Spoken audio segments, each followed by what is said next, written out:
ఎలా రాస్తాను? Augmented matrix అంటే మనకు తెలుసు ఏంటండి, AB.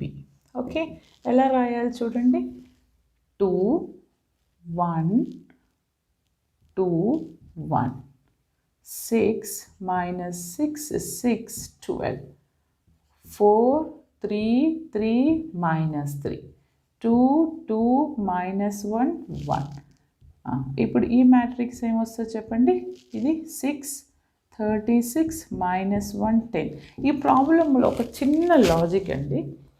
ఆగ్యుమెంటెడ్ యాక్చువల్గా ఈ మెథడ్లో మనం ఏం చేయాలి, బిలో ద ప్రిన్సిపల్ డయాగనల్స్ అంటే జస్ట్ లైక్ ఎక్లాన్ ఫామ్లో మనం రెడ్యూస్ చేయాలి. ఈ ప్రిన్సిపల్ డయాగనల్కి కింద ఉన్నటువంటి ఎలిమెంట్స్ ఏం చేయాలమ్మా, ఈ ప్రిన్సిపల్ డయాగనల్ కదా, దీనికి కింద ఉన్న ఈ ఎలిమెంట్స్ 0 అవ్వాలి. ఈ ఎలిమెంట్స్ 0 చేయాలి అని అంటే ఫస్ట్ ఈ